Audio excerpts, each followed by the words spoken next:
36-year-old U.S. Navy Chief Petty Officer Charles Howard was just one person to contact the network with stories and accounts of unusual, frightening, and terrifying unidentified objects in our waters. Petty Officer Howard, a 17-year veteran of the Navy, tells his story of a possible USO encounter for the first time. The History Channel was broadcasting a show about UFOs and USOs. I never heard of USOs. I thought that was very interesting because I had an experience. I never shared it with anybody, but I thought it was pretty interesting. In the summer of 2000, Howard's ship, the USS Thorn, was docked off Guantanamo Bay, Cuba, after routine maneuvers. It was kind of late, 10 o'clock, so it was coming back to the ship. I'm walking down the pier. I was pretty tired, so I wanted to get back before everybody, so I could get back and get some sleep. And the pier was pretty long. I was about 30 paces ahead of everybody. I saw like this glowing white light out of the corner of my eye. I was walking, I kind of looked to the side, and it was glowing under the water. The glowing USO initially appears about 30 yards from the pier. Howard estimates the object at almost 10 feet across. As it approaches, Howard comments he couldn't tell if the object was man-made. At first it kind of like popped up out of nowhere, like a soft white glow. As I'm looking at it, it gets brighter and brighter, and then that's when the other two lights popped up behind it. Almost formed like a triangle. It was a light here, and a light here. At first I really wasn't afraid because it was just one soft light. It just was kind of weird to me.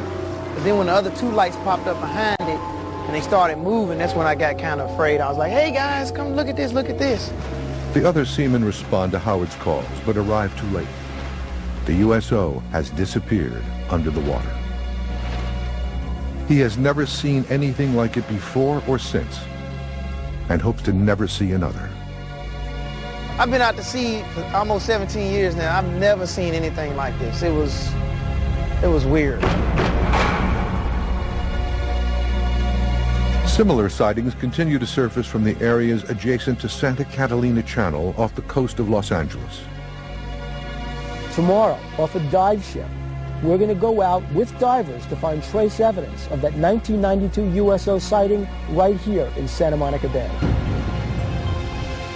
June 14th, 1992, 10:24 p.m.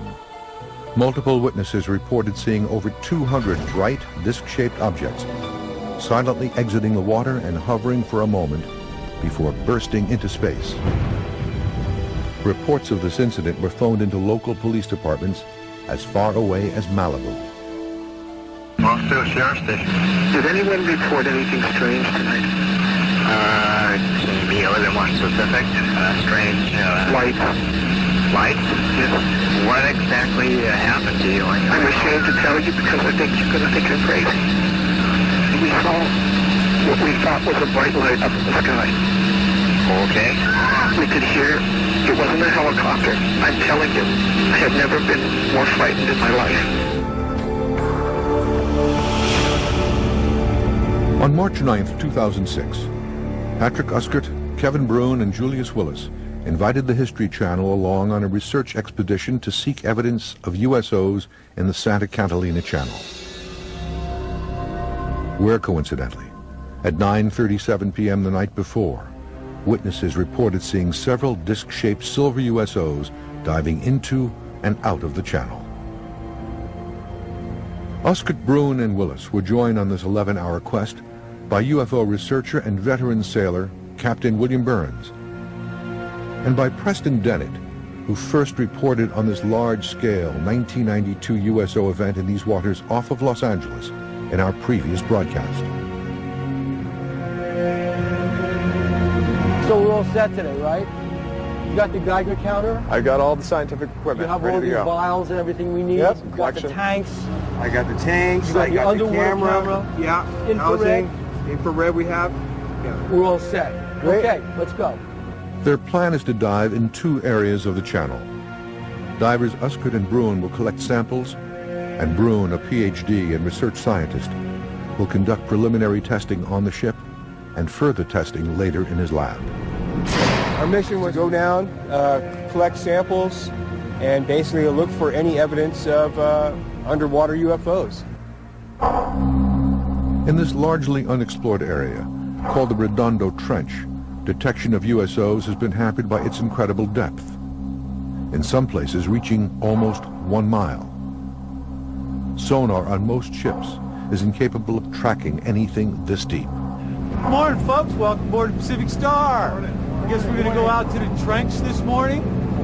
Trench drops off fast, probably a 60-degree angle. Drops down to, well, my meter goes to 1,400 feet, and I can't find the bottom. We don't want to go too deep because we don't know what's there. Jump, Joe! The ship leaves Redondo Beach, California at 8:37 a.m. It heads due west into the murky waters of the Pacific. The team faces a strong breeze and heavier than normal chop. The only thing that could possibly be worse is if that wind were to pick up. Well, as we get these ground swells rolling through like this, they will stir up the bottom 70, 80 foot down. Have to bump into them down there in order to find anything. At 9:22 a.m., the team catches their first glimpse of something unusual. Look at that! Holy cow! A strange anomaly is witnessed on the surface of the water. Guys, I'm serious. Look at that. The round impression, approximately 15 feet across, vibrates constantly as it is seen to disappear as quickly as it came. Sounds crazy, but there have been a lot of UFO crashes, 40 or 50 at least. So it's entirely possible that there is some type of material down there. There's plenty of places for USOs to hide. That's the trench. The captain orders the anchor down about 2 nautical miles downrange. We're looking for a couple of things. Are there any patterns on the bottom of the water, any trace evidence that remains from the soil? Is there any radioactivity down there? Are there any strange elements? People in this area saw this craft last night. So if that craft was here last night, if that craft left the traces, our guides on the bottom are collecting those traces now and bringing them up to the surface, and we're going to see these traces be tested.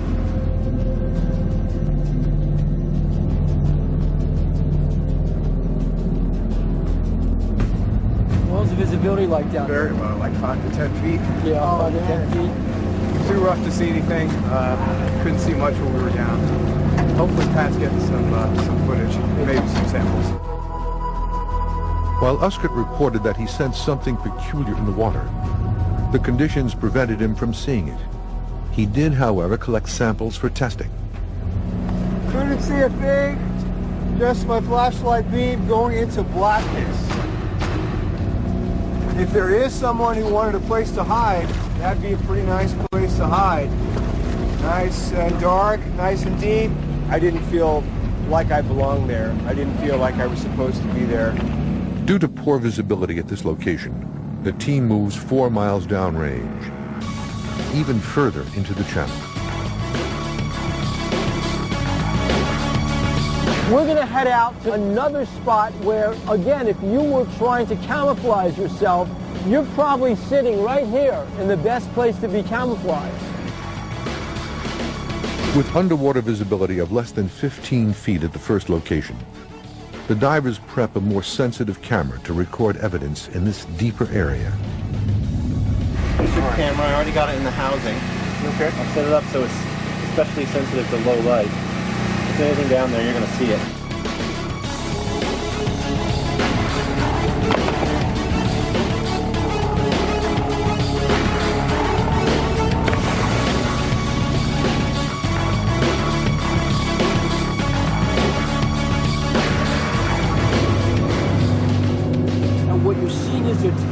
Samples from the bottom of the ocean bed, and they're going to be testing these for radioactive traces and chemical traces.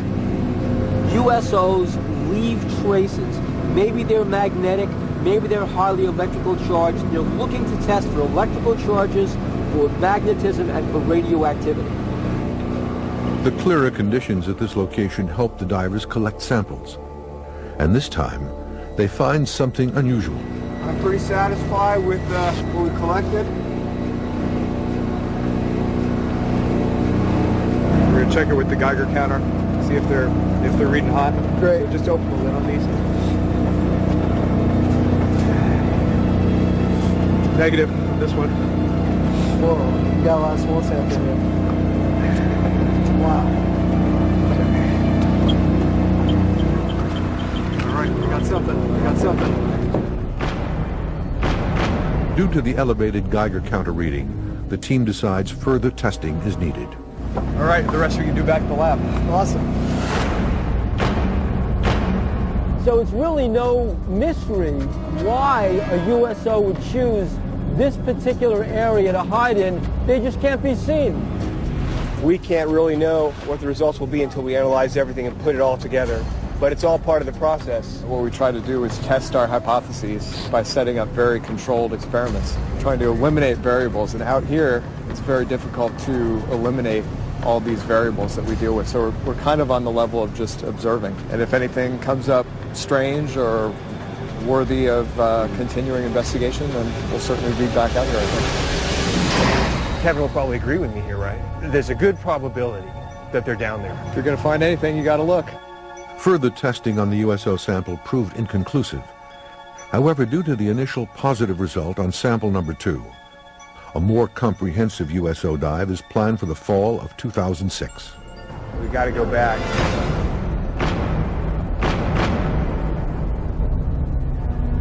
Coming up, we'll open the secret files of one of America's first nuclear-armed aircraft carriers, the USS Franklin D. Roosevelt, to uncover why she continues to be at the heart of the worldwide USO controversy. Of the U.S. Navy's many great technical achievements after World War II, few surpassed the dramatic might, power, and capabilities of its Midway-class carrier, the USS Franklin D. Roosevelt. Commissioned on October 27, 1945 from the New York Naval shipyards, the 1,000-foot-long, 64,000-ton FDR was one of the first ships in the Navy's fleet to carry nuclear weapons full-time. The Franklin D. Roosevelt was a very capable ship in every stretch of the imagination. She was an experimental floating active laboratory for the entire Navy Department. According to many of the men who served aboard the FDR, the ship's sophisticated capabilities caused the carrier to be at the center of one of the great USO mysteries of the 20th century. I have no doubt about the existence of UFOs and their interaction with the Franklin D. Roosevelt, and there have been many other sailors out there who've had the same experience as I have had.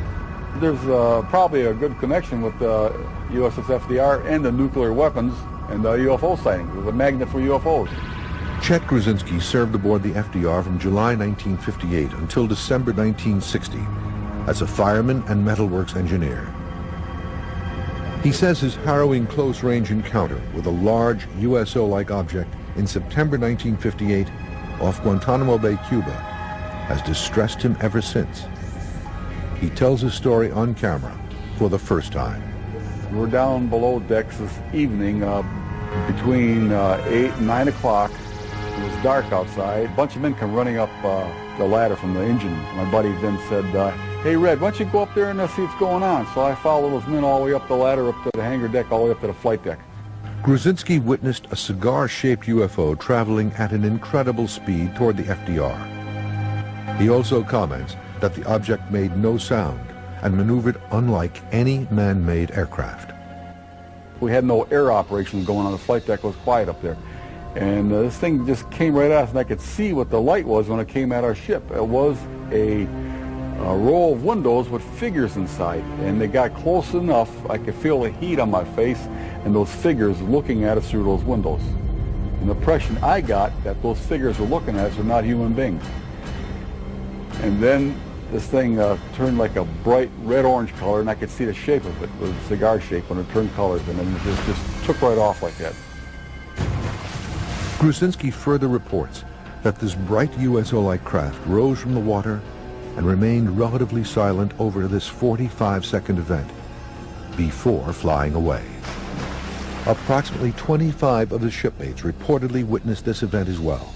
Most, he says, were quickly transferred off the FDR. Even more curious, he alleges that within hours, the ship's logbook was altered. When I got the deck log, a lot of things are blackened out on the logbooks. There's nothing in there. And the witness was trashing off the ship, and they probably, I imagine they must have had to sign some papers to say something about it, but I never had to sign anything like that, maybe because I didn't say that much about it, you know.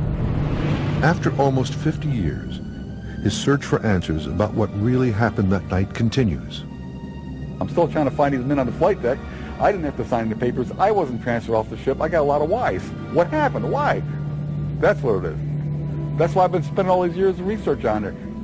But Grzinski is not alone in his belief that he witnessed a UFO while serving aboard the FDR. A second FDR veteran, Harry Jordan, served aboard the FDR from 1962 until 1965 as Seaman First Class. His rating as a radar operator put him in charge of one of the world's most advanced and sensitive radar systems. She also had the capability of jamming rockets, intercontinental ballistic missiles, and even break through some of the countermeasures being put upon us by Soviet bloc countries. While on duty in 1963, Jordan says he became part of another significant USO event aboard the ship that has remained secret until now. And the Roosevelt definitely attracted UFOs because of all of the technical equipment and all of the armaments that she had, and also nuclear weapons. Jordan agreed to tell his mysterious and alarming story of possible USO contact for the first time. I do remember the incident and the details of it because it just stays with you when you've gone through this. October 2nd, 1963, off the coast of Sardinia, approximately 2 a.m. Jordan stands watch over his radar monitor. All is normal on this unusually warm fall night. Suddenly and without warning, he says, a contact abruptly appears on his screen, an object 600 miles downrange at an altitude almost impossible for conventional aircraft to reach at the time, 80,000 feet. The first blip came on at the beginning of about 2.5 hours into the watch. It was 600 miles from the ship at 80,000 feet. Then it came into 300 miles at about 35,000 feet, and then it came into about 10 miles at 10 to 15,000 feet from the ship off our port side. I reported it to the watch commander at the time, and he came over, went through the same process and confirmed it, and reported it to the officer of the deck on the bridge. Then the officer of the deck on the bridge woke up the captain after this contact started to move. An object on Jordan's screen begins moving at a speed and on a course that, he believes, would have crushed any man-made aircraft. This thing was covering 10 miles in just a few seconds, and it was traveling about 4,000 miles an hour. It was making right-angled turns, and it was almost like a Z pattern if you took about 4 Z's and lined it across your scope. So I could tell that she was going pretty fast, and then so when she stops, they didn't have any heat signature. Okay? This was highly unusual. After Jordan makes his report, he says the FDR's captain orders the launch of a pair of Phantom II jets to analyze the situation. They went to afterburners and then launched one right after the other. They left the Rosie and headed up on a course of about 012. So then I thought immediately that there might be something new going on here, because that wasn't following protocol as far as normal ship operations that I was used to. The Phantom jets, now about 20 miles downrange, still see contact with the object. Jordan reports that the blip on his radar screen continues to dive close to the USS FDR before it disappears in a literal flash. It's being recorded on the view board up on the right-hand side in CIC, and then the contact winked out about 20, 30 seconds after and I could hear one of the pilots say, "What the?" That's all I heard. Moments later, he says, as quickly as it disappeared, the target returns, but now it's bigger and closer.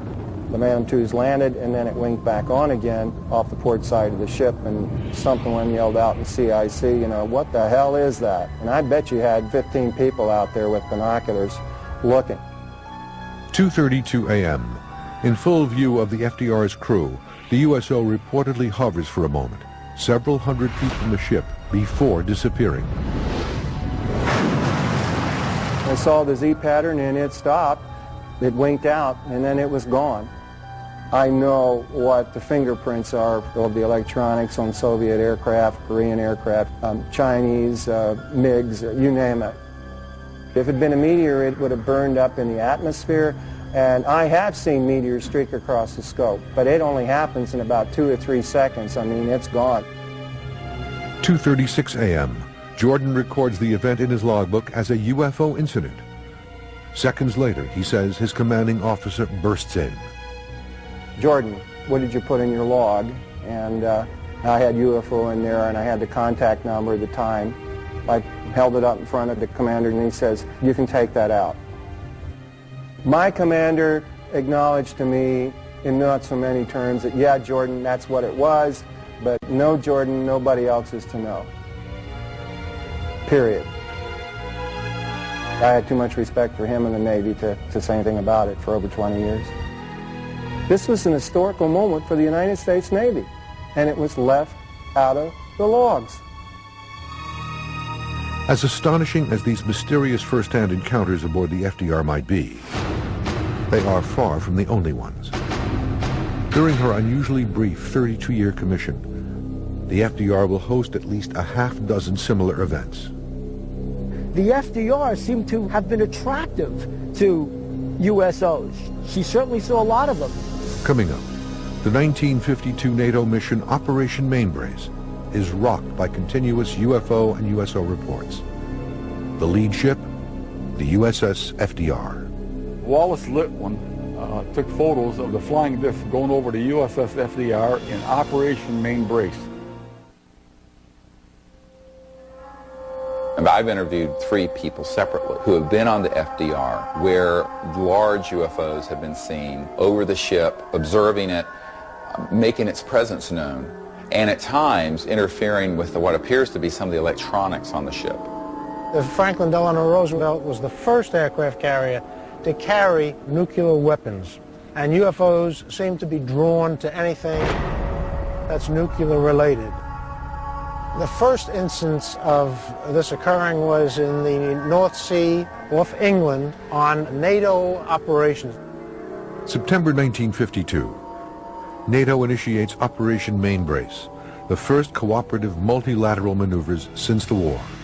The FDR was part of a NATO fleet exercise off Denmark called Operation Mainbrace. The FDR and the RAF and British aircraft carriers were witnesses to one of the most incredible multiple USO sightings in history.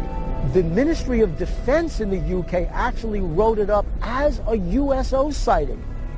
The exercise involves 200 ships, 1,000 planes, and over 80,000 men from its member nations in the waters near Denmark.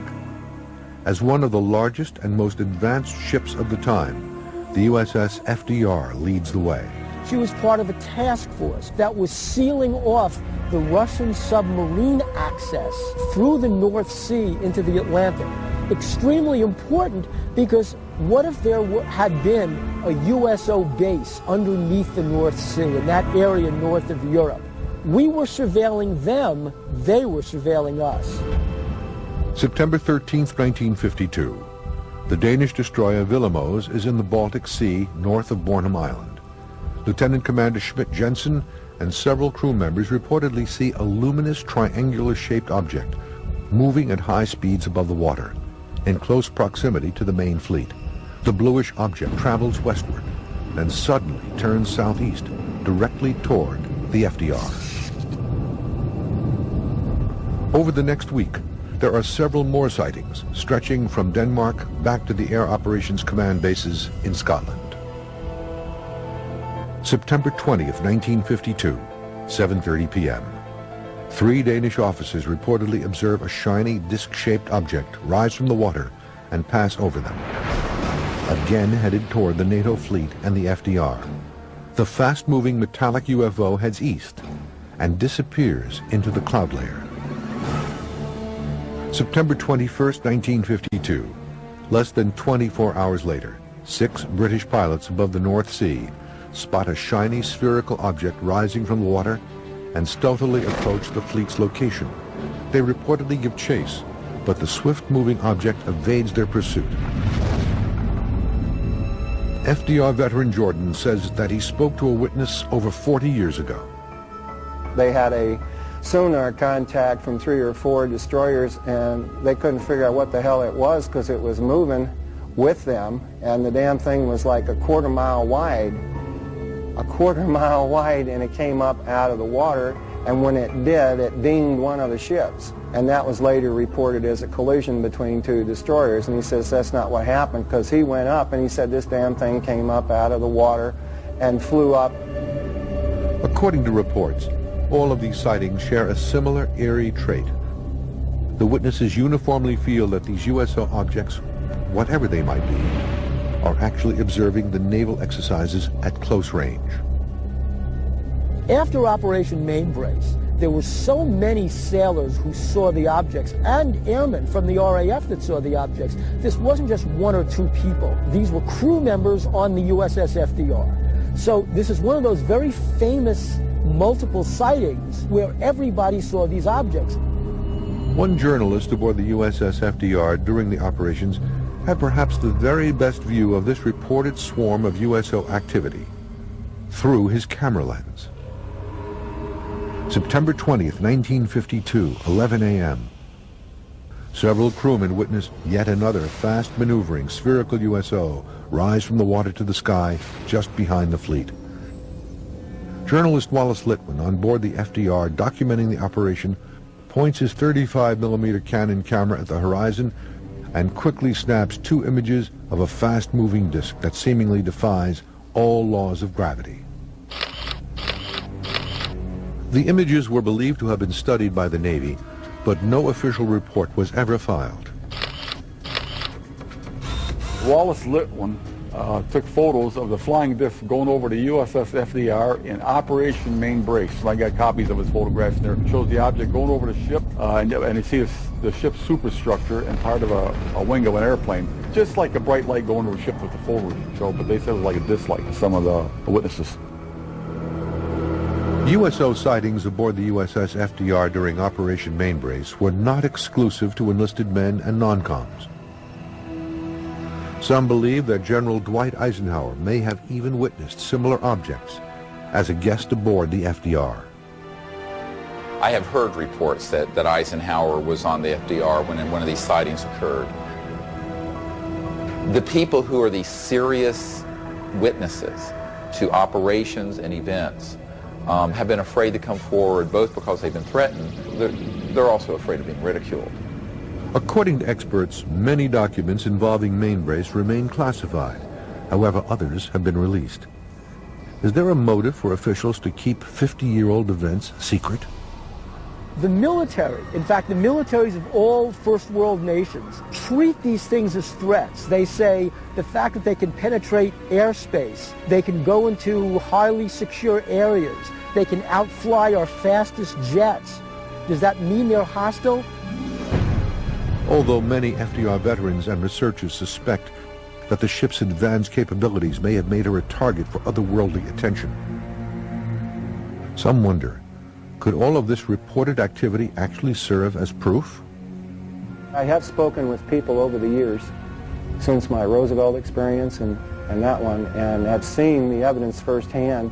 To those who have not had those experiences, you cannot know what you've yet to experience, and hopefully you'll believe that they are out there. Coming up, the architect of modern USO research, Ivan T. Sanderson's controversial discoveries and extraordinary USO cases. And later from Australia, 2 disc-like objects are witnessed leaving an impression on the surface of the water. Now, Ivan Sanderson, explorer, taking you into adventure. USOs in general are unidentified submerged objects. USOs have been in history for a long, long time, and an associate and friend of mine, Ivan T. Sanderson, did a study of them long ago. They are there all the time. They're in the data. They're a part of the phenomena. Even more frightening than extraterrestrials is what Ivan T. Sanderson said when he wrote the book Invisible Residents. They're not extraterrestrials. They're already here. To this day, the pioneering USO research by zoologist and former British spy Ivan T. Sanderson continues to astound and frighten experts and buffs alike. His controversial 1970 book, Invisible Residents, forever opened the world's eyes and ears to the murky realm of unidentified submerged objects. Sanderson proposes two primary theories about USOs in Invisible Residents. The first is that USOs are in fact here and have either evolved along with the Earth or have come from space and made a home in our oceans long ago. When you talk about underwater UFOs, you have to remember that 3/4 of the Earth's surface is covered with water. And UFOs are seen pretty much all over the Earth, in every country. So it's not at all surprising that they're using the oceans, because we haven't even fully explored the oceans ourselves. Sanderson's USO theories lead to a stark prospect. If over 50% of UFO reports occur on or above water, as he reports, are over 50% of these UFOs in fact USOs? You know, UFOs are not just being seen over land. Ivan T. Sanderson said that 50% of all UFOs were actually being seen over bodies of water. Do USOs mean that living underneath the surface of planet Earth is a whole civilization of creatures, entities, aliens, for whom Earth is home, just as it's home for us on the surface? And these were residents who've been here for millions of years, probably before life evolved on the surface of the planet. As evidence of his second theory, Sanderson says there are several crucial points across the Earth, together forming an unseen invisible map, triangles that he refers to as vile vortices. By locating the areas where ships and aircraft reportedly disappear, Sanderson realized that the USO sightings correlate almost perfectly with the triangles on Earth, where it is believed that strange magnetic anomalies occur. He wondered if some of these unusual spaces, whether they were called triangles or, you know, vortices or whatever, might have unusual animals, might have USOs coming in and out of them. Sanderson's vortices theory has a terrible dark side as well. The major areas of anomaly are the areas located in some of the most treacherous water regions on Earth. Ivan Sanderson did a latitudinal study and found out that there is a line around the planet in which geographic north and magnetic north merge. And these are areas that have a great deal of lost vessels, lost planes, and manifestations of objects. After 17 years of research, Sanderson came to one startling conclusion. There is a clear link between the high number of USO reports and the areas of unusual gravitational or vortic poles on Earth. The specific areas where the two intersect are the mysterious triangle regions off Bermuda, Japan, and Australia. I think it's about time that somebody does go into this thing, instead of just sitting sadly and saying it doesn't exist, or saying it's a forgery, go ahead and prove it. According to Sanderson, this link is no coincidence. He believes that the unusual magnetic hotspots on Earth and high number of USO sightings are connected, and for a reason. In fact, some USO researchers have interpreted the vortices as likely locations of USO bases. Where he began to think about underwater bases. Are they aliens from outer space? Are they really interacting with us? And I believe that over time, at various times, there have been concentrated areas of extraterrestrial facilities that are based underwater, very deep and undetectable, where they've been observing what we're doing. USOs might be indigenous to planet Earth. They were even here before we were. A remarkable yet virtually forgotten USO case from Sanderson's research is the mysterious St. Andrew incident off the coast of Nova Scotia, Canada, on October 30th, 1906. One of the great cases from the early part of the 20th century is the SS St. Andrew. She was a vessel that was crossing the Atlantic on her way to Hamburg. She was off Halifax when not only her crew, but passengers aboard that ship sighted a UFO. Sanderson reports that at 4:30 p.m. the ship was bombarded by a huge flaming object that zigzags through the sky, falls into the water, and disappears. But according to his reports, it couldn't have been a meteor, because meteors do not zigzag and move with apparent intelligent control. The story was even covered in the New York Times. First Officer V.E. Spencer says, quote, "I have seen meteors all over the world, but never such a large one as this." Throughout Sanderson's career, a cloud of mystery drifted around him. Sanderson was a part of the British intelligence service, but what we're really cloudy about is a lot of his friends were in the OSS, which was the precursor to the CIA, and then, as we can tell from some of his books, Sanderson had a direct connection to the Office of Navy Intelligence and was getting information from them. Until his death in 1973, Sanderson traversed the globe in search of underwater submerged objects. Today, some USO experts believe his research was provided to him by highly placed government sources. Many of us wonder, was Sanderson still in the intelligence services? Was he still going on some of his expeditions, some of his explorations, and using part of what he was doing to feed back to his old friends in intelligence services, but also getting new information for his books from them too?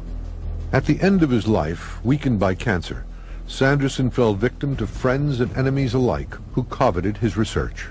A lot of people would back their station wagon up to his bunkhouse and said they were going to borrow files and never brought them back. Speculation continues in various circles about whether secret government operatives removed Sanderson's files, thereby destroying the best cache of deep-sea UFO evidence ever collected. In the beginning, Ivan Sanderson was thinking about USOs as creatures that were in the air, that came into water.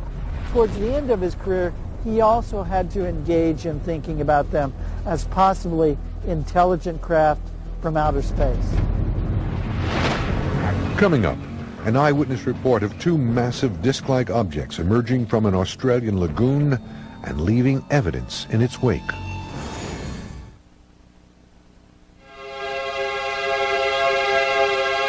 According to experts, one of the most impressive traits of USOs is their ability to affect, change, and displace the surface of the water, in much the same way that UFOs in our skies reportedly generate similar crop circles on land.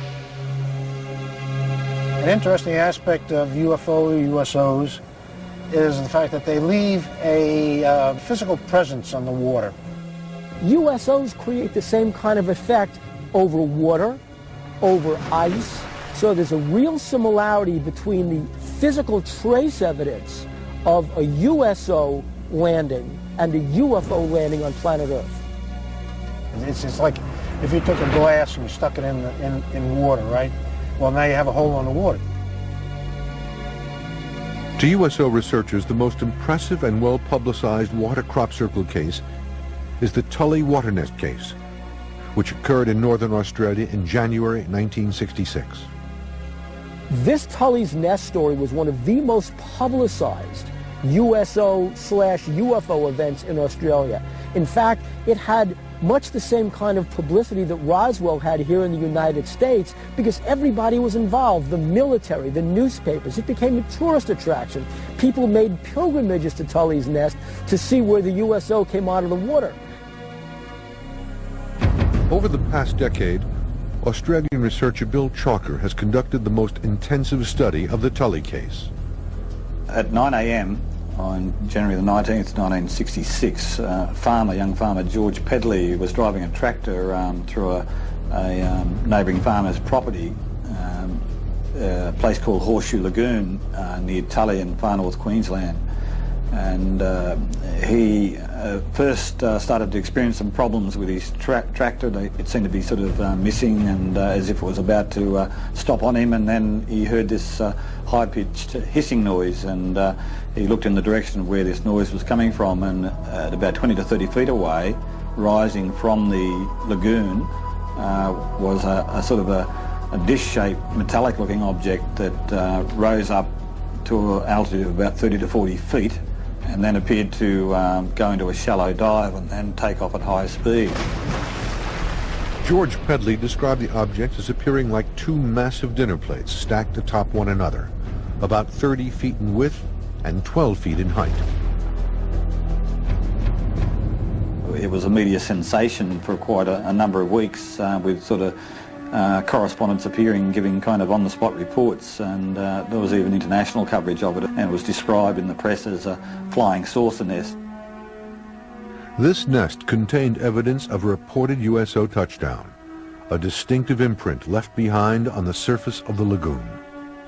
The whirlpool effect in the water lasted for days and days after the USO took off. The Navy tested it, scientists tested it. A lot of tests were done on it and analyses were done on it, and there were all kinds of theories. And what they found was nothing could explain the water impressions. In his numerous interviews and investigations over the years, Trocca found George Pedley to be a unique USO witness. Yeah, George Pedley impressed me as being a very credible kind of witness, a typical kind of North Queenslander type cane farmer character, really the last kind of person you'd expect to come out with a story like this. During the various public and private investigations in Tully over the subsequent weeks, at least a half-dozen other water nests were identified in the area. Water samples were sent to the physics department at the University of Brisbane for radiation testing. A read from the center of the water nest tested positive for beta radiation, but within days the sample mysteriously disappeared. Research into the Tully case continues to this day. With no shortage of USO cases in the past and present, many continue to wonder why these objects are here and what could possibly be next. My belief is you got this big universe and all these different planets. I mean, anything is possible. Why should we be the only intelligent beings? Some researchers interpret the recent events involving USOs as something more sinister. I believe that there are extraterrestrial civilizations who have been watching our development over the last 100 years with knowing there's a lot of promise, but also a lot of risk. There's no doubt about it, there's something going on. They're covering this stuff up, they're lying, and I would like to see congressional hearings in Washington to cut the crap and let's see what's going on, you know? Does it mean that somehow there's an event coming on planet Earth, cataclysmic, end of time, and somehow the USOs are coming out of the Earth because the Earth itself is in trouble? Maybe we're nearing the end of days.